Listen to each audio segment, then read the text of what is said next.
healthy competition. Yeah, but the same is true for like if you were to take the Epic of Gilgamesh and give that a read sometime. I don't recommend it for small children, by the way. But if you were to give that a read, there's some terrible stuff at the beginning. The main character claims to himself to be a half god, the son of a god, on one side anyway, and the other side is the bull of heaven. The interesting part is this dude Gilgamesh is bigger than the people of his city, and I don't mean bigger by a bit. I mean it describes him basically having to crawl into people's houses rather than walk or just bow your head. Like 12 feet tall, sort of big. A lot bigger. Yeah. And this shouldn't like particularly strain belief. I mean, in real life, there are people who are 4 or 5 feet tall. In real life, there are people who are 8 feet tall. Imagining that Gilgamesh had a relatively short average population he was ruling over, and that he was 8 or 9 feet tall, you'll get that right there. It's not a problem. Yeah. What's interesting is the people of his town, when he becomes a problem, they realize they can't fight him. They have no chance. So instead, they find another big dude and they trick him into coming into the town. And they're hoping, it seems, that the other big dude in Kidu will fight Gilgamesh. They do, and then they become friends. and then Gilgamesh stopped doing some of the terrible things he was doing to his own people. And he's the author, by the way. So Gilgamesh is the guy writing the story. Mm-hmm. And so it's interesting that he admits the stuff he was doing. He didn't spin it to make it sound better. Anyway, I'm actually, him and his new buddy, it actually was worse. Yeah, well, maybe. Him and his new buddy go on a series of adventures, and one of the things they do is dragon slaying, which is really cool. Basically, they want to get strong wood to make new city gates, and there's a creature that attacks woodcutters. So if you go over to this forest in Lebanon, and you make noise because you're sawing and hacking with an axe and whatnot, this creature will come and kill you. Obviously, some people escaped, which is why they know the story that something will come and kill you. So they make brand new weapons, brand new sharp weapons, and they go on a quest to go kill a dragon. That's a tale of D&D in itself. It is. This is the oldest physical copy of a story that we have. I think at all. Now that's not to say it's the oldest story. It's the oldest copy written. No. It's the oldest copy because the ones we have aren't originals. They both claim one's Assyrian, one's Babylonian. They both claim to have been copied from a pillar in front of the city that Gilgamesh once ruled. Okay. But the physical copy is still quite old in both cases, or physical copies. Okay, yeah, I get you, yeah. And that's the kind of thing that they're writing about. And further, Gilgamesh actually is told the story of the global flood almost like it's in the Bible. There are some differences. Among other things, their ark is round. But including details like the ravens and the dove being released from the ship and what happens and so on. But the guy who tells him this, because at this point, Gilgamesh's best friend in Kidu is dead. And Gilgamesh wants to solve this whole death and getting old problem. So he goes on a big journey to go find the oldest man he can. And the oldest man he can find tells him the story of the flood and claims he was on the ark. And so this is the basis of the Assyrian and Babylonian belief in the global flood is in part because of this specific tale that guy told Gilgamesh and Gilgamesh wrote down. And that same guy tells him about the Tree of Life, tells him about how the flood basically prevented access, but it's, probably somewhere under the ocean. Gilgamesh decides to go diving for it because that wasn't going to work, but whatever. And he finds a green branch in the ocean. Yeah. Finds a green branch in the ocean. He's like, all right, it's the Tree of Life. He's wrong. But He's on his way back home, and at like a watering hole, a snake tricks him out of it, which is interesting. Yeah.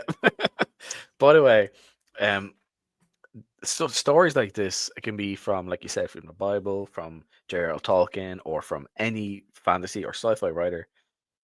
These are things you can utilize, or can be from other like adventure modules or anything like that. Sure. These are all things you can utilize to inspire your own stories and stuff within games, which is something you should do. Like I listen to a lot of audiobooks. Yeah. I'll go from fantasy to sci-fi, depending on whatever I'm listening to that current time. You know, when I finish one, I might, depending on my mood, I might continue with a series, or I might switch back to something else.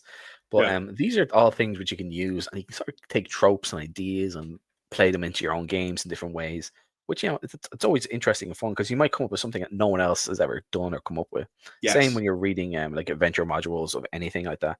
All these things can be used to inspire storytelling, because, you know, storytelling is the heart of role playing. Is you are playing a character, or you're trying to embody a character. Obviously, you have rolling dice and stuff like that as well. And your GM might try and, like, depending on the style of play, they might try and tell you a novel, which do not fucking do. If you want a novel, Don't read do it. that. Read a novel. Just let the immersion gameplay happen. But then, obviously, you want to build upon what the players are doing or making happen or made happen. So, you know, they come across a gang somewhere, or bandits. Maybe this bandits is actually employed by a neighboring city or town to cause chaos in another in the town or city you're in. Like, that can be something you can play with in your game. Yeah. Well, and Yeah. this is how, though, you're going to get not just cool ideas, but how you're going to make a world feel alive. Because you have to remember, Unbelievable. whether or not whether or not you agree that the Bible is the Word of God, Yeah. that book, it's really a collection of books, I should say, but those books have been depending on the age of the particular one, a staple in Western culture for 2,000 or more years, depending. And that is actually a pretty big deal. This means that people did care about the contents, even when you get stuff like the ancient Greeks, who obviously weren't Jewish. When they hear about the Jewish idea of the Sabbath, right? The Bible says God told them to do. The Greeks are like, yeah, of course, we should do that too. And they appear to actually do it to some degree. They decide to also have a weekly day off when they first learn of this. Like, this was influencing the Western civilization. I think that one was 2,700 to 3,000 years ago. Like, these matter if you want to have something that feels real. The same is true of reading various pagan mythologies. The Epic of Gilgamesh feels real in part because some of it is. Some of it is pretty obviously real, because Gilgamesh is obviously, it's a story about how he's really a god, right? He's self-aggrandizing, but he leaves in details where he really screwed up, which you wouldn't do if your only goal was aggrandizement. Yeah. And he also talks about interacting with different people that independent testimony, independent sources show were all contemporaries, that these people were alive and, like, involved in wars together or trade agreements or this kind of thing. So Gilgamesh is happening at a particular point in history, and you can tell because of the people he interacts with. And so that part appears to at least be true. And some of the specific things, like, did he kill some kind of monster so that they could harvest lumber? Yeah, probably. Did he talk with it? Almost certainly not. think he probably made that part up. People heard words, they assumed it was a conversation. It was like, go away, don't chew my leg. Yeah. Well, it's him. It's like an epic Yeah. poem of, like, him and his buddy, and they're, like, fighting / conversation with the monster. Yeah. Well, a lot of the monster's conversation is the kind of thing you can picture an animal doing. like pleading for its life, for example, it doesn't, a normal animal won't actually talk to you, but you can in fact understand when a wounded animal is trying to surrender or calling out for help. Yeah. And so It might whimper, fall back, yeah, you know, go yeah. down lower. And so You see that with wolves, they will lower their heads and go down yep, when they submit to another alpha wolf or, yeah. an older wolf. And I think a lot of that portion is actually Gilgamesh's way of describing the animal's behavior. But Hmm. I wasn't there. That's just my best guess. Uh, and so anyway, but if you want to have realistic sounding stories, you have to remember that not only did Gilgamesh's people clearly believe this, among other things, because they didn't tear down the pillar after he died, but also neighboring cities believed it. They copied it Yeah. down and wrote it, which is why we have a copy today at all. And these weren't groups that liked each other. The Assyrians and Babylonians repeatedly went to war with one another, Hmm. and yet they both agreed that that had happened, which is interesting. Yeah. Yeah, That's the thing about the past. No one knows what actually happened for sure. We can just basically have a guess at it, or you can either believe everything or believe parts of things, and what you think is most plausible, or you'd be like, it's all fake, nothing's real. wow. You're in a simulation. Some I think people love to say all the that's a time. very silly way to live, but Yeah, I know. That's just a joke. but there are some things that are like so specific that when you find the physical evidence, I don't think that there can Yeah. be really a lot of doubt. Um, for example, um, there was a people group known as the Hittites that the only attestation, the only ancient writing that we had that even said they existed, that we had no ruins, we had no writing. The only thing that we had was that the Bible talked about them. Over the Mhm. last century and a half, we have not only found their ruins, we found their writing. We can now read their language because they had some tablets where they were translating into other languages that we already could read. And Mhm. we're actually using them now, Hittite writings that 200 years ago, most scholars didn't believe existed, or thought it was an imaginary story. We're actually using Hittite writings in part to investigate the reality of the Trojan War. Did it really happen? Because the Hittites were there on the same area. They were in Asia Minor, in modern day Turkey, during the Trojan War, and were writing about other things. And did they write about that? We're actually using them as evidence for a whole other thing. Yeah. Yeah. Again, that's the thing about the past. There's so many people's civilizations which have come and gone and collapsed. Some people, like, they could be just tall tales of rumors, or they could be actual peoples um from the past as well. And there's the thing within human nature, when we talk about other people, we try to utter them as much as possible. So maybe we might utter them as some evil creatures or giant monsters that were eventually defeated. They could be civilizations of like warring people who just end up being killed off, essentially. Some, That's another thing. I suspect that that's largely the case for giants. That, and there's some other issues with that as well. That was what I I was actually going to mention, because in Irish culture we have the Fomorians. Yeah, Yeah, and the Celtics, so yeah. these were the giant creatures from the underworld, essentially. Well, it wasn't called underworld, but it's essentially underworld. It came out from the waters and from the underground. And these were these giant monstrous creatures who were eventually defeated by, some of their own kin and other peoples to the name, That's and so on. Yeah. Oh yeah. No, we So actually looked at that when we were doing some work on Horde Wars at some length. But the thing is, if you go back to the cultures that we have ancient writing for, mhm. it's pretty obvious that there's a similar story playing out, uh, and that ancestor worship became a thing. I mean, in China, pretty directly, right? But in terms of like ancient Greece, they talk about their gods as having been real people with living descendants, right? Oh yeah. Who ruled specific places for a specific time period. This seems to be ancestor worship.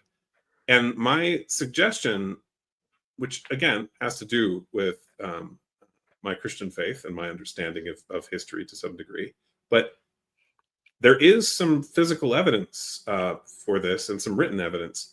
I want to say it's Herodotus. One of the, might have been Xenophon. I think it was Herodotus. One of the old Greek writers was relaying a story about how the Spartans kept losing wars with the people who lived on the opposite side of a mountain from them. The same people, by the way, who became the Helots, who were enslaved by the Spartans for centuries. Prior to them enslaving them, they kept losing wars with them. And the oracle at Delphi tells them that they're never going to win the war unless they find and like give the founder of their city an honorable burial, because apparently he's buried some random spot and they don't know where he is. It takes them a while, but they needle in a haystack situation. They figure it out though, and so they decide they want to dig under this specific blacksmith shop in another city. They tell the blacksmith that, and he's like, no. So then they, under false pretenses, like with some other dudes, rent the place and just rip up his floor and dig it anyway. And they find a giant. And the comment by the dude relaying the story is, so it seems the stories are true that men of old were giants. And then he jumps back into telling the story, which is telling you that the guy who's doing the writing is aware of other accounts claiming that that ancient humans were bigger, which is interesting. And that one goes pretty far back. Founding of Sparta. It's not alone, but if you had humans who lived something even mild, like say it was 200 years, and then their kids and grandkids live, say, 60, wouldn't they seem godlike to you? Because if, say, your grandpa looked like he was 40 when you were born, and then when you die of old age looks like he's 45, like, yeah, I know what you mean. Yeah.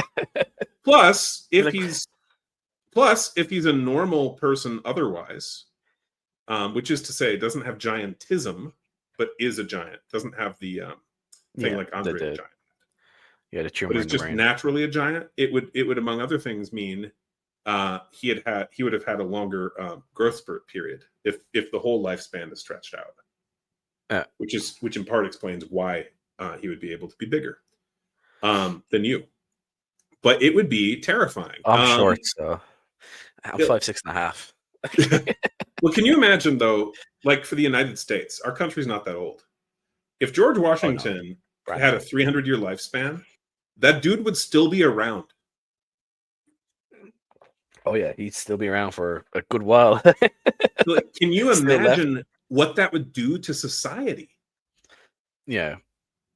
Like, so I think that ancestor worship and internal wars between giants, one group overthrowing another, perhaps, wouldn't be surprising if you had some longer-lived people, and then the lifespan starts dropping off. So essentially, you'd have a few generations whose kids, grandkids, great-grandkids, that they'd outlive them, and then eventually they would die. And I get why, in a vacuum, you might decide to deify them. People have chosen to worship their ancestors for much dumber reasons. July and August being examples. That's Julius Caesar and Caesar Augustus. Oh wow, I did not know that. Yeah. So Caesar Augustus. The months are named after them? Yeah. That's why December's the 12th month, even though it means 10. Okay. And I want to say September this is the 9th month, for people even who are though it means listening. 7. I want to say this for people who listen. Todd knows an absolute ton about history at different places. Like you see, just read books and get information from everywhere, from the past. And like it's. I think I talked to her. It's like, what the hell? How did you have time to read about different things in different cultures going back? Like maybe it might only be some things are like from 100 years ago, other things are like from 3,000 years ago. I'm like, what the hell?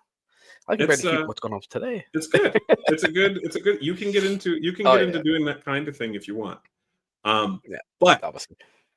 Caesar Augustus, which was Caesar's like great nephew or something, who Caesar formally adopted in his will. So Caesar was already dead at the point that the will came into effect, and his nephew or great nephew got adopted. But Caesar Augustus, once he took power, wanted to be known as the son of a god. So he had his great uncle deified and declared to be a god. And then he had himself essentially deified. And he put the two of them, he added 2 months to the calendar. That make no sense otherwise. July and August. Okay. Because, and the way you can tell, and you know the prefixes too, what does oct mean? Like an octopus. What's that prefix mean? 8. Sure. So why is October the 10th month?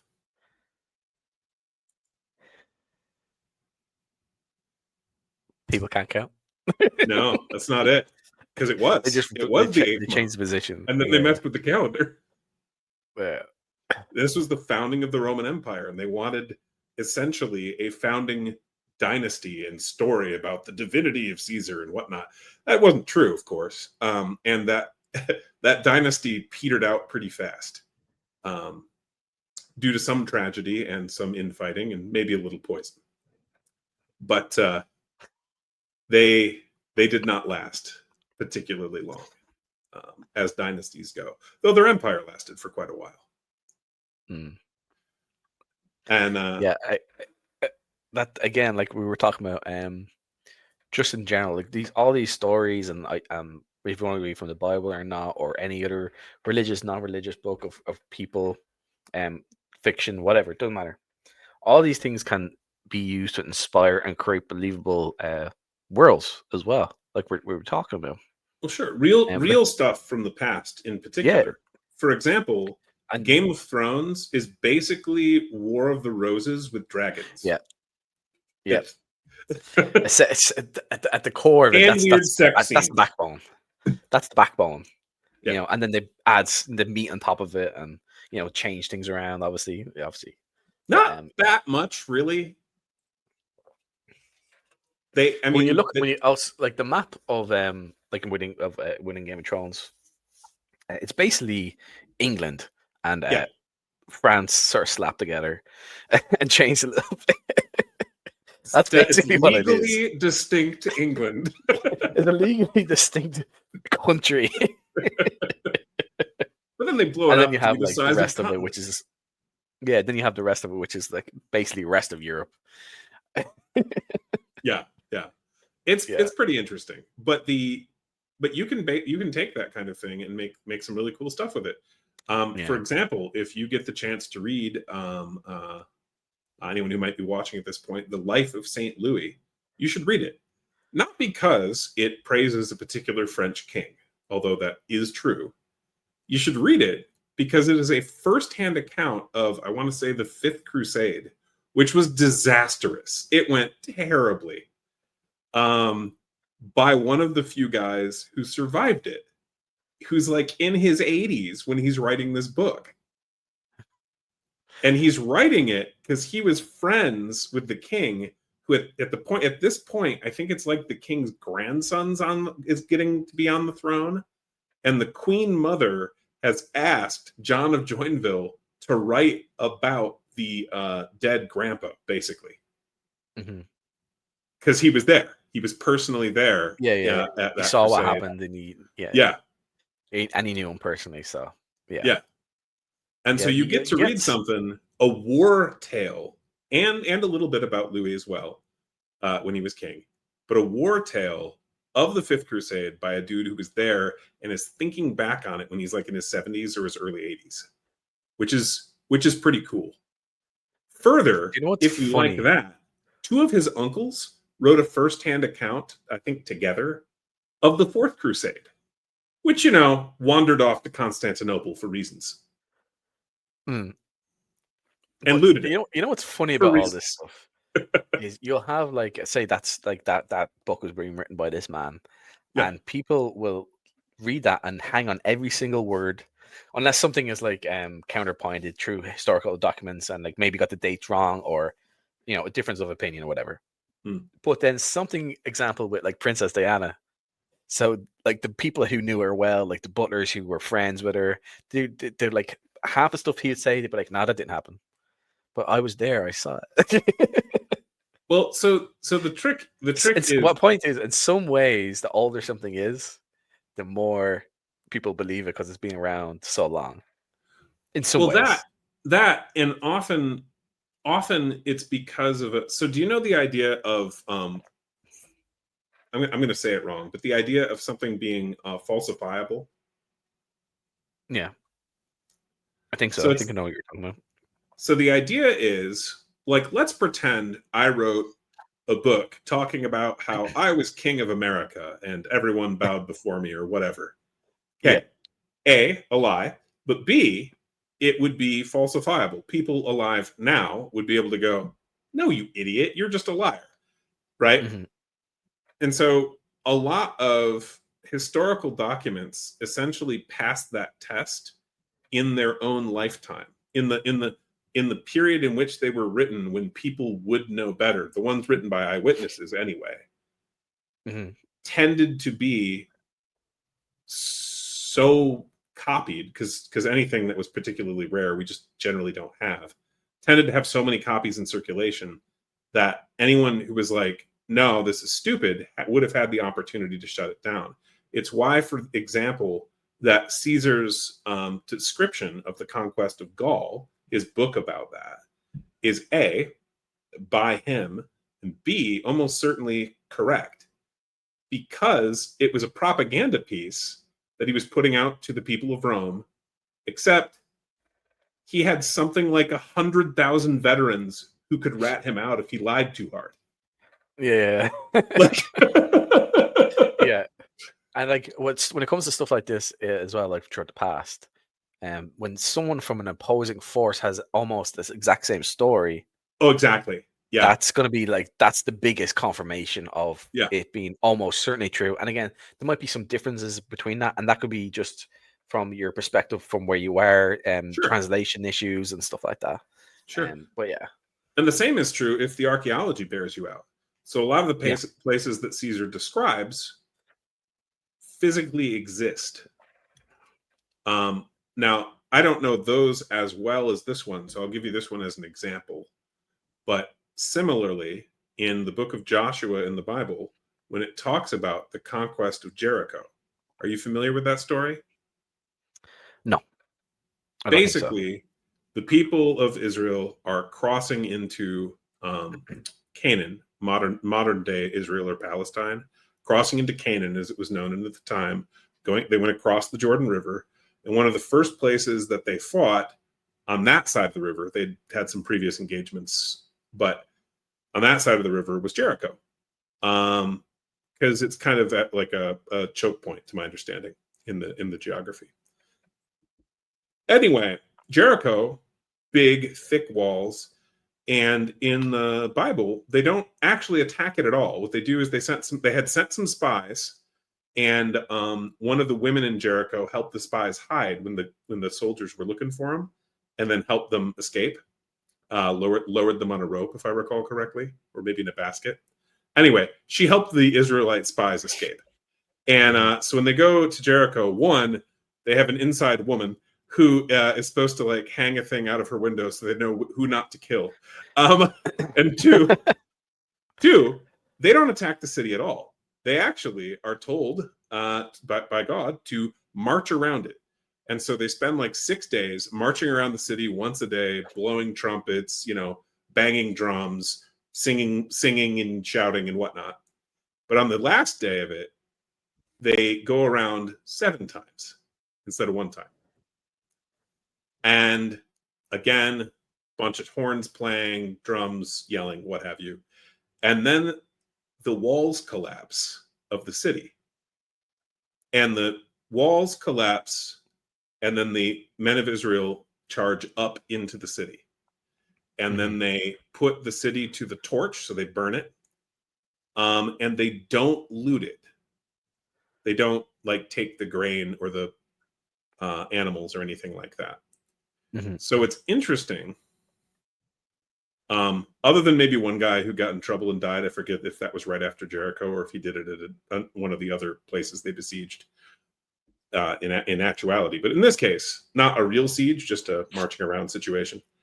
What's interesting is at the actual ruins of that physical city that no one disputes is the same city. There's a bunch of really specific things that do line up. The first is that according to the Bible, this was happening basically at harvest time or just after harvest. This is happening in the fall. And in the ruins, you find freshly harvested grain, the remnants of it. Yeah, to be from like that lake. the husks left. Yeah. Yeah, what's left. The second, there's a burn layer, which, they put the city to the torch, so that makes sense. The third is really interesting. Jericho was built on top of an artificial hill, and the hill is held in place by a retaining wall. What's interesting is the retaining wall didn't collapse, but the brick walls on top of it did. And the physical evidence is that the brick walls on top actually collapsed outward and created a ramp effect, which was still in place when archaeologists went to dig it up, which is pretty cool. But essentially, it meant that when the walls collapsed outward, which is quite unusual, usually you'd expect an inward collapse, partly because that's more common in general, and partly because if you're the defender during an actual siege, you'll often cause the collapse early in order to be more effective with your defense. You'll make like an inner layer to help hold that spot where the wall's getting weak. But additionally, so it made a ramp so they could go up into the city, which is interesting because that is how the Bible describes it. But also, there is no evidence of an actual siege, which is to say, normally you'd see like bolts or boulders or arrows or sling stones or other remnants of the siege. For example, people are still finding remnants of the Roman siege of Jerusalem. They're still finding random, bolts and rocks and stuff that were used in that battle. But in this case, none of that. The city just appears to have had its walls collapsed and then get attacked. And the secular explanation is an earthquake. I have no objection to an earthquake. That's fine. God can make this happen. But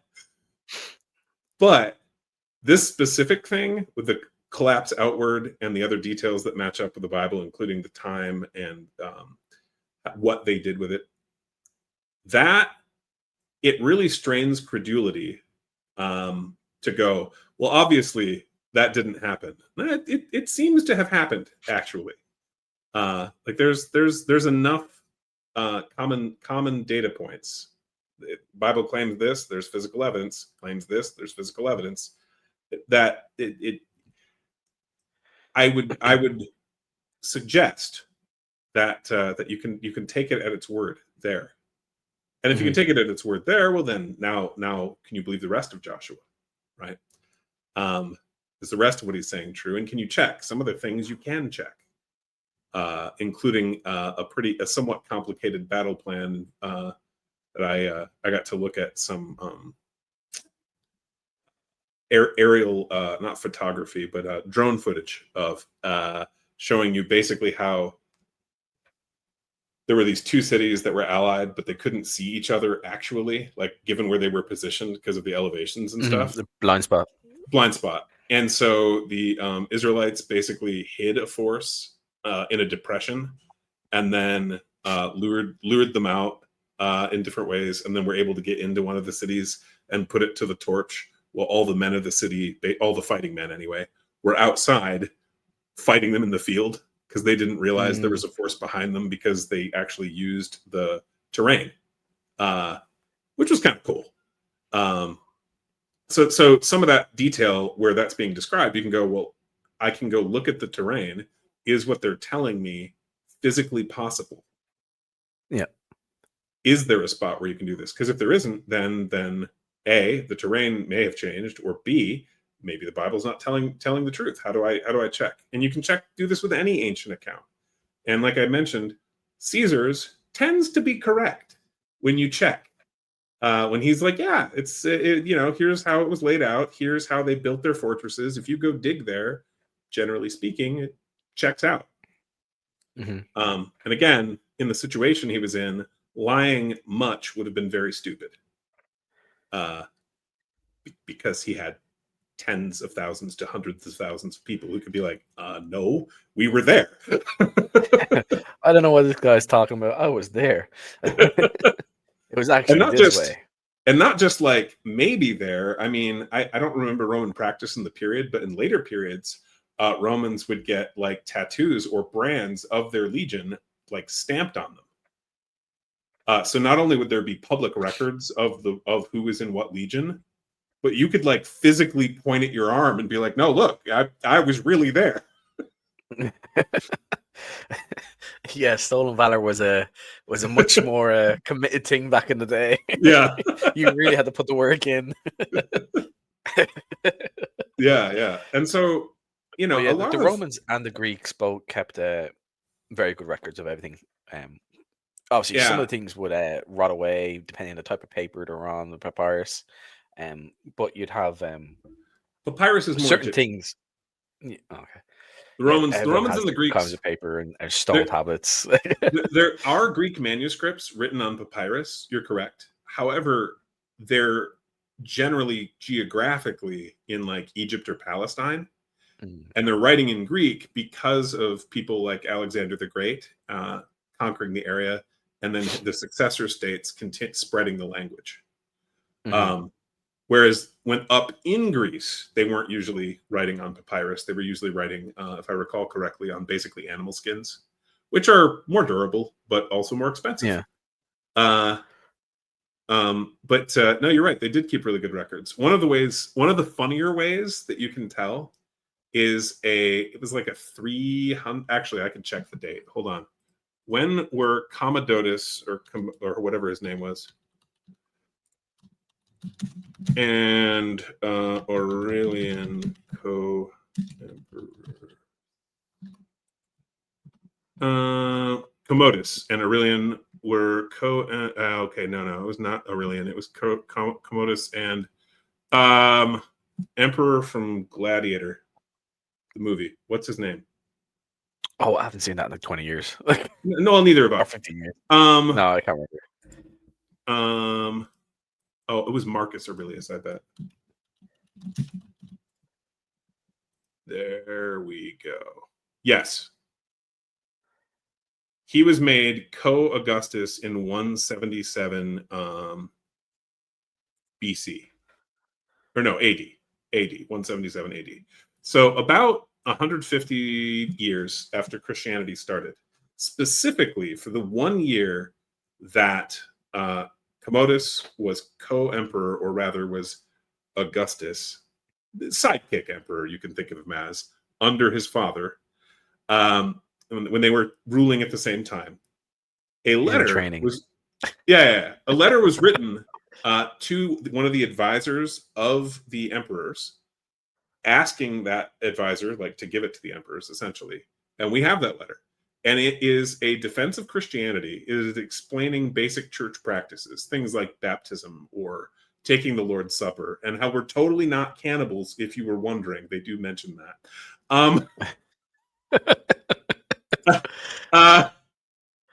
Which it was a rumor for a bit in Rome, which I get why, because they would hear this weird religious cult talking about eating the body and drinking the blood, and people would become Christians and sometimes move to other cities and you wouldn't see them again. I get how the rumors started.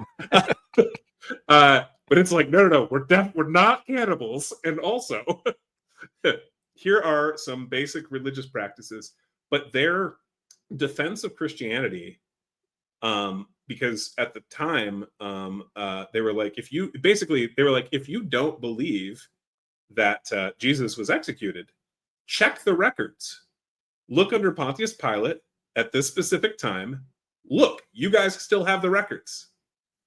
Yeah. The actual argument for were they telling the truth, they actually banked on the Roman government records of executions, which I think is fascinating and tells you about the level of detail and continuity. I mean, do you seriously think that your government or that my government would be able to pull up government documents from 150 years ago reliably? Oh no, they can't get things from 20 years ago, correct? There's actually a big problem here with the medical stuff here. They've had documents just thrown in a corner somewhere, and people's documents got mixed up. I'll give you an example of this. It was fucked up, but I'll give you an example of this. It actually affected my family. So my mother, she was in to get her knees replaced, right? And then they've done scans, and she's coming back up for a checkup, and they were like, "Oh no, it's your hips." Now, I don't know if people know anything about knees and hips. They're two very different things and different locations in your body. So basically, it ended up turning out that they got their scans mixed up. Of course they with did. someone who had the same or similar name. Yeah, and that happened to thousands of people. Yeah. Yeah. And that was I think that was probably in the last 15, 20 years. That's terrible. Something like that. Yeah. But there you go. Your point was correct that the Romans really did keep quite detailed records and were good at it. And not only were good at it, were so good at it that the people who at the time were essentially enemies of the state, in their appeal for equal treatment under the law, which was the main purpose of the letter, was asking that basically Christianity be tolerated and treated, and that they be allowed to like have normal court cases and stuff and not be just murdered. That their argument hinges on the records from like 150 years before. That they're like, yeah, you guys have that. You can look it up. Yeah, it's actually from this year, signed by this guy on this date. That's exactly what they do. That's good. That's funny. Yeah, it's fun. You know what I mean? It's not funny, but it's like, haha, I'm using your own records against you. Well, it also governments hate that. All governments hate that. Just so people know. Well, it also tells you that how much that we lost, relatively speaking. We have very little of the writing from the Roman period. We have something like 9 volumes, something like that, of a pretty long history of the entirety of the history of Rome. We have like bits and pieces, summaries of some of the others, but we lost almost all of their main historical record. We have access to essentially zero of their government documents. And we have here and there scattered letters and stuff. Like we got some of Cicero's writings. We've got, some of Julius Caesar's writings. We've got a few historians here and there. But on the whole, we lost probably something like 99% or more of everything they ever wrote. We have, relatively speaking, very, very little. And yet, even with that, we're able to know quite a bit about the past. Yeah. But it's not perfect knowledge. Now, speaking of that, if something terrible happened to us, we would be, if people were trying to find about the past, as in us today, they'd have a very hard time, because databanks. That's true. Yeah, so literally everything would be gone. Because let's say if some nuclear thing happened and everyone was basically almost wiped off a planet, and then thousands of years later they'd end up finding like these data centers and data banks, and let's say they had similar levels of technology, things would degrade so badly, and with the radiation, you'd be lucky to get a few photos or a few lines of text at best. Well, and modern paper has bleach in it and acid, and basically it'll break down pretty quickly. So unless you've got journalers who really like old paper, or books that are printed on an older style of paper, which they exist, there's some, but most aren't. You'd have very, very little, and that's if everything just correctly was preserved in situ, and like no one was going around looting, burning, like you'd expect in a no water damage, moisture getting no into war. Books. You'd still almost nothing would be left. And they'd be like, "Oh my god, they had like Frodo Baggins. Who's this Frodo Baggins in the ring?" What a strange you historical know what? account. You would have if you would have any documents left, it would be the Hobbit, the Lord of the Rings, the Bible, and the Quran. Those would probably be the things that survive. Probably, although I would argue, I don't know if you've been watching this or not, but if you get the chance, there has been in the last half a decade or so, and it's been more and more has been coming out. There's some pretty good evidence that the Quran has been, shall we say, massaged as to its contents over the years. Oh yeah, they have a special English translation, which is different from the actual. Oh, that's true, but I don't mean that. Yeah. I don't mean that they're just lying to people to get them to join their religion. That's quite true. That's actually a religious tenet that they have. Yeah, I was gonna say that's within the Quran itself. Ends justify the means, But no, what I mean is, so you know how the Quran talks about Mecca? Yeah. Yeah. So how come the 6 oldest mosques don't point towards Mecca, but do all point towards a specific spot? Yeah, I know what you mean. Why? Because they do point towards a location. It's in fact, have you ever seen Indiana Jones and the Last Crusade? Yeah. You know the location that they're at in real life, where that is? Yeah, I know it's. I'm not sure the country that it is, but I know isn't it near Jordan or something like that? It's in Jordan, yeah. Yeah, see, I knew it. I was going to say Iran, but I was like, no, it's Jordan. No, you were right. It's called Petra in Jordan. All of the joined walkways and the joint doorways. You got it. Yeah. All the old mosques point to that city. Also, the outside of Islam texts talk about them being based there in that region, not down by Mecca, actually. Put another way, and some of their own internal documents do as well that are outside the Quran. Put another way, there's actually pretty good physical evidence and written evidence that they actually switched capitals at some point of their religion. Okay. And specifically in the first 200 years. Now, cultures switching capitals, that's relatively common. But religions, maybe less so. And if that's the case, and there is evidence that that is true, if any Muslim wants to argue with me on it, I'd be happy to provide you some of the information, but I'm not the expert. I can point you towards a subject matter expert, but if that's the case, it means the rest of the Quran is also probably a lie, because they are lying then about Mecca entirely, because none of that stuff is actually true, because they were originally based in an entirely different location. And in terms of archaeology, there is no archaeology, doesn't exist, that shows Mecca as an old city, like older than Islam, which is the claim in the Quran. Mecca is the oldest city. It goes back like to Abraham or before. It's the big center of trade. It's been important the whole time. Weird that no one else ever mentions it at all as a location until well after the rise of Islam. And the Romans were very particular, as we said. And they're not alone. The Romans, the Greeks, all of them were very particular, and the Greeks would have gone past Jordan as well, wouldn't they? Yeah, because they were. I mean, the Romans were trading with India, for example. Yeah. And the Greeks were also doing some trading, and they were trading not just like overland; they were actually trading in the Red Sea and in the Indian Ocean. And one of the ways you can tell is there's a story about a Roman who got shipwrecked on Sri Lanka. Yeah. And it took him a while to explain to the Sri Lankan king or whatever, like who he was or like where he came from. So that they could be like, oh, well, we should go talk with the Romans and trade with them too. Yeah. Why are you dressed so weird? Yeah.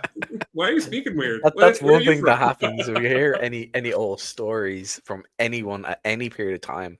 If they ever get like a shipwrecked or anything like that, they get washed up somewhere and they end up in a place where they can't speak the language. Yeah. even in relatively recently, I know there's I think maybe in the 20s or 30s, there's these. I think it was an Irishman and Welshman. I think maybe Scottish, ended up being washed up on. I think it was maybe one of the Hawaiian Islands.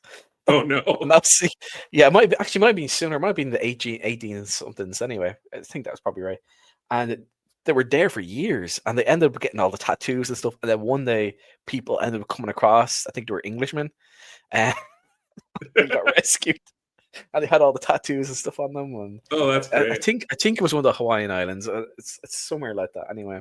But yeah, like stories like that, and like they're trying to communicate. There's no chance, especially when they're like normal people, not like super highly educated, like people who might be able to determine things or not linguist experts or anything. Oh yeah.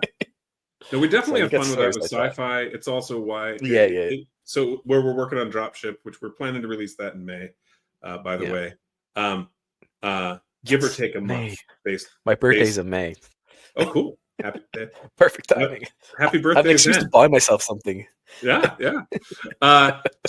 So May, give or take a month. We're essentially we need a little wiggle room for the artist and for like if the printing company is slow or whatever. But yeah, right around there. Give yourself some error workspace. Yeah. But that idea that you just can't talk with everyone like they do in Star Trek, or that there isn't a common language like in the whole Horde Wars world. If you're really educated, there is a language a lot of educated people know, but even then, some of them won't know it, and there will be all the normal people won't know what you're talking about. That's not. You have you had real world examples of that. Like people would have known French in like the medieval times. That was like the language of the nobility. Yeah, but you might be some random Welshman who doesn't speak French at all, and your local ruler might speak French fluently. Work it out, boys. Work it out. And you miscommunicate, you might get your head chopped off. Well, and you might speak, for example, English. So it's not that you don't know multiple languages; you just don't know the popular one in this case. Yeah. And so that would be interesting as a problem to have. And so we wanted to make sure we included that in games as well. But man, no. Islam makes some other fantastical claims, but it sure looks like the more it gets studied at like seriously and compared against archaeology, that the Quran may have been kind of pieced together over a few hundred years, rather than written all at once, like they basically claim.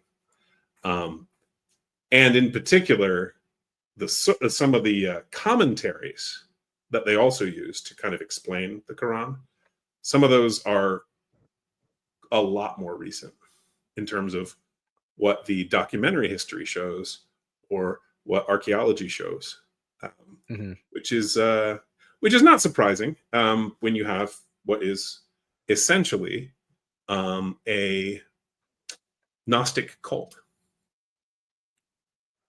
Right, because Muhammad is claiming that God, or Allah in his case, gave him secret information and everybody else is wrong. That's the claim. And so you have to follow him because, the Christian scriptures, those are corrupt, even though, again, we can show archaeologically that they're quite reliable. The Jewish scriptures, those can't be believed, even though, again, we can show archaeologically and with cross-referencing their contemporaries that much of it is in fact provable. You get their enemies writing the same things, but you should definitely believe me because an angel showed it to me. No, I can't show you the angel. That's a cult, actually. It's not here's centuries of various people talking to God over time. And it's not God appearing to 1 million people at the same time and telling them and speaking to them. That's the claim, right, made in the book of Exodus. And the people are so scared of God that they make Moses go up the mountain to talk with them the rest. It's because he talked to about 1 million of them at the same time. that Moses goes up and gets the 10 Commandments, because the people are so terrified hearing God's voice that they don't want to hear it anymore. That's a very different claim than one man saying that he had a special revelation and you should totally trust him and don't believe what the people who were there say. Just him. That's, yeah.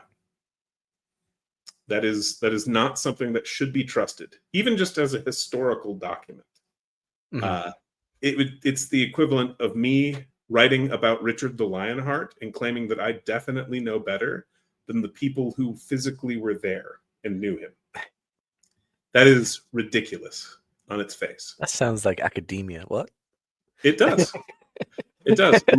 So jumping to that, modern academia, one of the biggest errors they make consistently is underestimating population sizes. One of the reasons that they do this is they're typically modern people from a modern world, and they imagine a more loosely packed city than would have been true in the past. Based on people writing in the past who talk about their population numbers, and modern scholars are like, no, they're wrong. They don't know. We totally know. That's stupid. They're there taking censuses and collecting taxes. If they tell you the count of the people in the city, they probably are right, or actually low, because some people be trying to evade taxes. A theme that will never fail to exist. Yeah. But the other way, the other reason's a little more understandable, which is they're basing it off like current archaeology. Well, archaeology hasn't dug up most ancient sites. We've explored probably less than 2% of all the sites that are even known. Certainly less than 10%. And so they're basing their population estimates both off some modern prejudices and assumptions based on a very narrow slice of the actual archaeological record. And that those two things together, I think, result in some modern intellectual snobbery about, oh, I definitely know better about how many people lived in your city. No, you really don't. The people ruling that city or their neighbors probably had a better understanding of how many people live there than you do, modern university professor. Actually, I know. I remember I was watching this documentary there a few months ago. It's actually more than that. More like a year ago. Time flies, And it was this ancient site that was uncovered, I think maybe 70, 80 years ago. And it's almost perfectly preserved. They reckon it could hold maybe up to 20,000, 30,000 people. Nice. And it's just like, but beforehand, I believe no one ever lived in that area because it was just too harsh. The climate, where they get the food, all that sort of stuff. So, clearly someone did. No, I can't remember where it is in the moment. It's people want to realize it's 2 a.m. for me. So it's that's one thing about my interviews. A lot of people I talk to are in the US, so I always try to make things work on their side because I don't want to have people waiting up for me, or to that time either. But yeah, I always. Are you still working third shift? Oh no, I do night. I only ever do night shifts, so it's 12-hour shifts we have. So I'll swap over with people, So I'm permanently almost on this sort of clock. I'm basically on American time almost. Yeah. I was on the equivalent time zone of Indonesia for a long time. Oh, that sounds like fun. Because of the work I did. I was actually so much on that time zone that when I did online gaming, I started picking up Indonesian writing. Oh my God. Because a bunch of the guys I gamed with were in Indonesia, and so they started teaching me Indonesian slang or certain words. And it got to the point that one online game I was playing, there was a rumor that I had sold my account to an Indonesian because they saw me writing in Indonesian. That's one thing that happens is phrases and terms get picked up quite easily, and that's obviously most commonly happens when you're living in a country. You're just around it all the time. Like my fiance, she's from Brazil, every now and then she'll say something, and her accent and everything will just change completely. I'm like, Yeah. what the hell? That's my fault. It was funny when we first met each other. I had to speak real slow just Yeah. so she'd understand. Now I can go blah, blah, blah, blah, blah. And she's like, "Oh yeah, no, okay, that's fine." Oh, that's good, So man. it's funny, That's good yeah. that she's kind of picking up your tone and Oh, inflection and being able to. she has probably the best English of anyone I've met who's foreign in any country ever. I'm not joking. Like it's almost perfect. She barely has her Brazilian accent. Like it's so weird. I mean, It's good, but you know, it's that's really cool. you know, yeah. And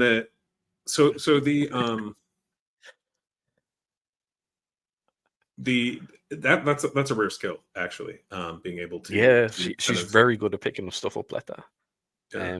Obviously she's Brazilian Portuguese, she understands Italian a little bit and Spanish a little bit. Now, all these languages are somewhat similar because they come from the same base, Yeah. in language, but like it's weird. Yeah.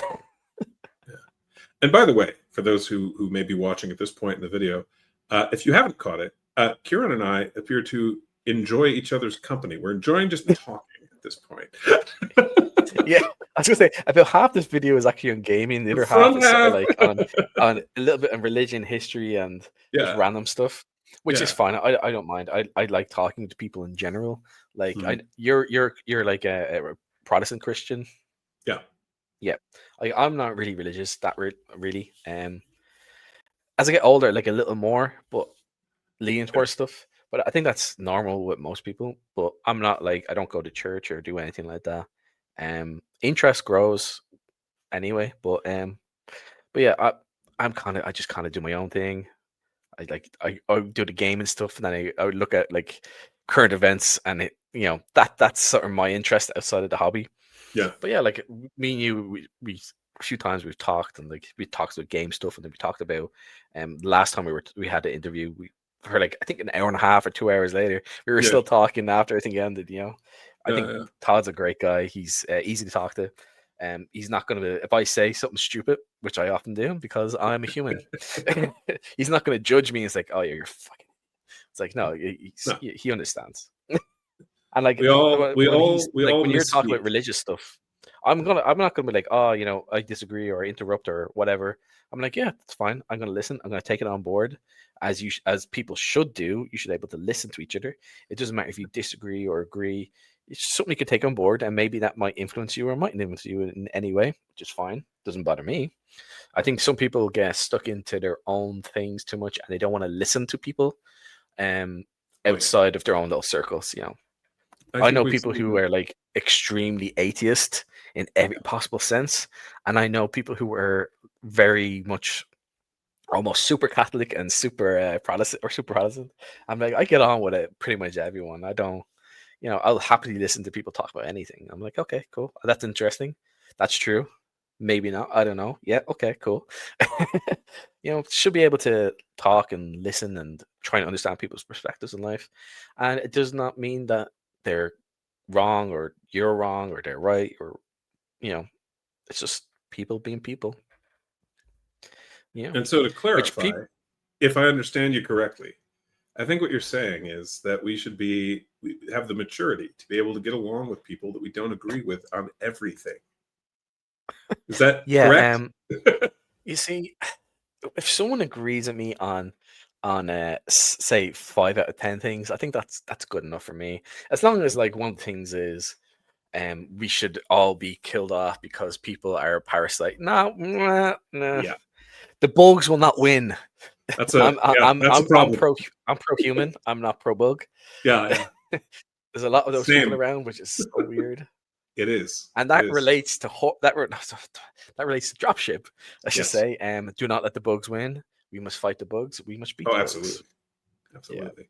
Now, are you if you are interested in doing something a little fun that might help you think uh, about religious topics in a pretty simple way, I would highly recommend the book Mere Christianity. My friend Patrick Wilson, you may know him as Patio Cakes online. Oh, yeah. He's not a Christian, but he's currently reading that book with his sons because essentially it's split pretty much into like 3 parts, maybe 4. And the first part is basically answering the question of what can we know about the universe or about reality that isn't just like directly in front of our faces? What can we infer? And one of the things that he argues for, this is C.S. Lewis, Tolkien's friend, who was himself an atheist and became a Christian, writing this book. The first third is him basically doing a logic chain and him going, among other things, is there real right and wrong? Like, is there a standard actually beyond what Morality. a culture says? Actual morality beyond what a culture says or what my opinion is or what your opinion is. Is there a hard fact behind that? And how do we know? How do we know if there really is good or evil? And if there is, what does that mean? And that's kind of his first third of the book, is kind of exploring what can we know about human nature? What can we know about right and wrong that transcends simply that I have a keyboard in front of me, or that I'm talking with you on this screen? That what else can we know about reality, and how can we know it? And then the next chunk of the book basically he presents a problem at the end of the logic chain. And the problem is essentially that there is a standard and we do not follow it. That humans, by our behavior, by our actions, show that we agree that there's a standard actually. And none of us follow it. And he's like, seems like a problem. So the next chunk of the book is, broadly speaking, how does each religion answer this question, or how does each type of religion answer this question? Pantheism is an example he goes into, which is kind of the idea that everything is God or is part of God, broadly speaking. So how do pantheists answer this question or deal with this, and so on? So he'll by category kind of talk about how different religious views attack this problem. He then, as it is called Mere Christianity, explains what the Christian view is in the next portion of the book. And then after that, in the last quarter or so of the book, he talks about some common objections, or like really narrow, specific teachings that Christians have that people tend to have questions about. For example, he has like 3 to 7 pages on why should there be a head or a leader in a marriage or in a family, and if so, why should it be the man? And that, like, so he has just a really narrow chunk of the book that's just about that topic. And the basic question of why should there be a leader is very simple. If marriage is permanent, which is to say, in this life, once you get married, if the intent is to remain married until you die, one or both of you, hopefully of old age, if that's the intent, if that's what a marriage looks like, well, then you can't have a voting relationship, because you can't get a majority in a council of 2.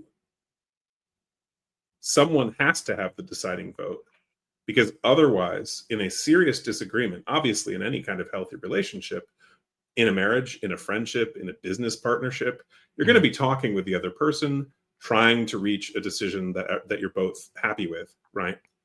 But if push comes to shove and there is a vital decision that must be made and you really do disagree, either one of you has to be able to decide, or you have to end the marriage.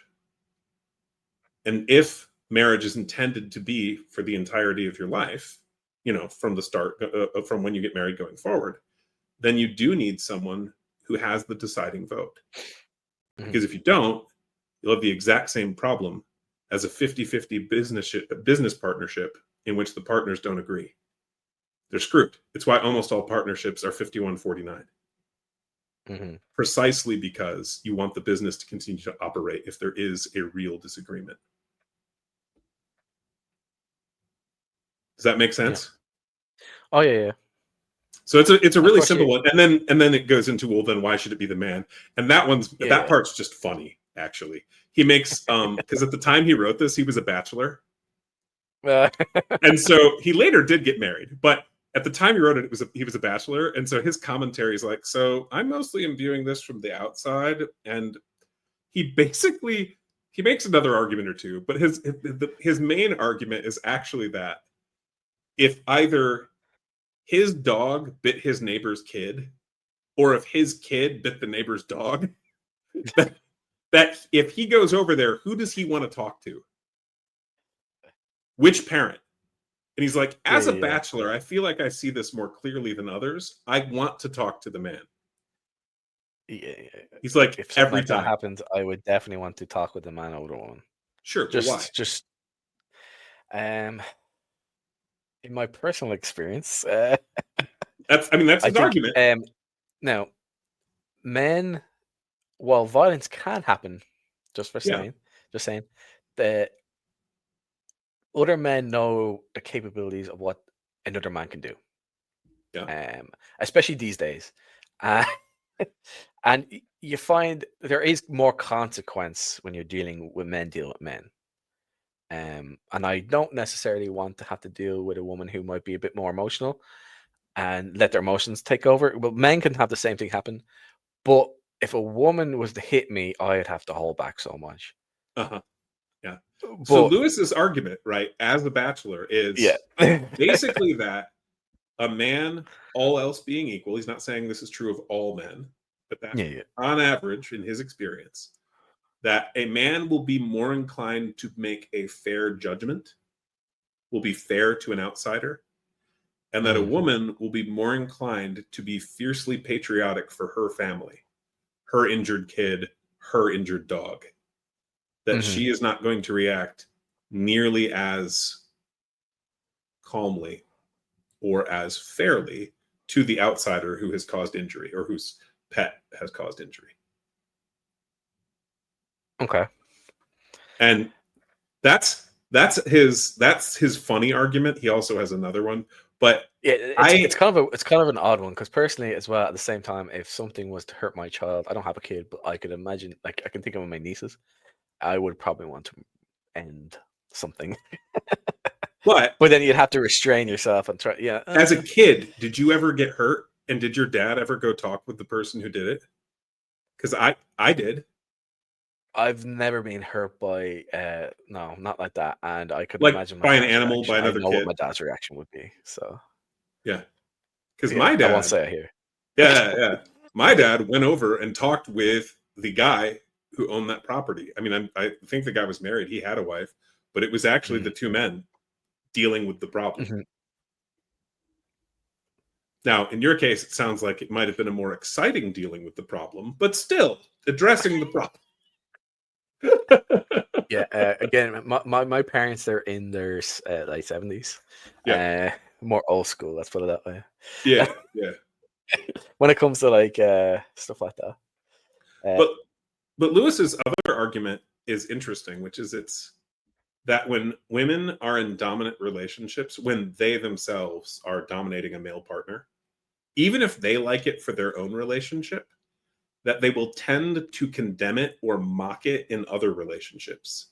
That a woman who's domineering over her own husband actually will verbally mock or express sympathy for, potentially, a man who is being dominated by his wife in a different relationship. He actually argues that this social observation indicates that is not a natural order, that isn't actually how families are normally structured, and that the woman who does this is actually showing that she agrees that isn't how families should normally be structured. Which is, I think, very interesting. But is there anything else you want to say or talk about briefly on Horde Wars or Dropship? Absolutely. I'm just saying that because I have a little bit time left remaining for in the Same. library on StreamYard. Absolutely. So basically, if you're watched this far, you should definitely pick up a copy of Horde Wars Advanced. You can buy Basic; it's cheaper, but it is only the first 4 levels of play and the monsters for those levels of play. Whereas Advanced is the entire game, includes chapters on a bunch of additional stuff like running your own domain, mass battles, raising armies, sailing adventures. And it, of course, has the higher level monsters as well. Yeah. And we're really excited to put Dropship out. My co-author is a physicist and mathematician, so he's excited to put his own spin on a game version of somewhat more realistic physics. Yeah, we were talking. I think we were talking about that earlier as well. You're trying to make things as realistic as possible without it being overbearing and impacting gameplay and the fun factor. Because RPGs are a game. It's a game. You have to have fun. You don't want to be doing. You don't want to be trying to play. You don't want to be doing maths and chess and super detailed strategic stuff while trying to role play and keep track of about 40,000 different things. Yeah. You want to streamline things as much as possible. Yeah. So for example, taking away from we'll round some numbers, and that's deliberate. Yeah. It's not because we don't know the actual value of the speed of light. It's because the speed of light is kind of a random number relative to how human measurement works. It is not a nice clean multiplier of meters or a nice clean multiplier of yards. There is a multiplier, but it's not like a whole number. It's not useful as something that you just naturally remember. And the same is true for like how far a parsec is, which, if I recall correctly, is something like 3.54 light years. I'd have to double check. This is me dimly remembering an astronomy class from 5 years ago that I was listening to. We rounded that to like 3.5 because it's pretty close to that. Close enough that the remainder is not really necessary for you to need to track. It's that's fair. And again, you're trying to streamline things as much as possible without impacting the fun factor. You don't want people sitting there trying to work out how far can I move again? Okay, get out the calculator.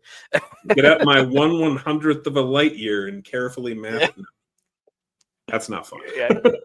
No. But yeah, as I always do, I will link in the description, and I'll put in the description where you can find your social media, your website, all that stuff, and I'll put that in the pinned comment. Anyone's ever watched any of my videos, I do this with everything, regardless. So, I might as well say it in case someone is just listening. Blackwallgames.com would be the website. You can also look me up at DM_Blackwall on Twitter. And I'm also on Facebook. I don't check that nearly as often because I don't like Facebook particularly. We literally just have accounts there for older gamers mostly who want to reach out that way. That's fair. Trying to cover your bases a bit more. Yeah, just checking out every now and then. I think the oldest guy who I've seen play Horde Wars was 85 or 86. He's played more than one game. That's cool. Yeah. I think it's really interesting when you have really, really young and really, really old people doing the exact same thing in like with RPG games. You get the same thing with video games. It's hilarious. Oh yeah. I don't mean like it's funny to see. I mean like it's just two extremes. I think the youngest was 6. Oh wow. Yeah, the youngest Horde Wars player I'm aware of. Chad McCharlton.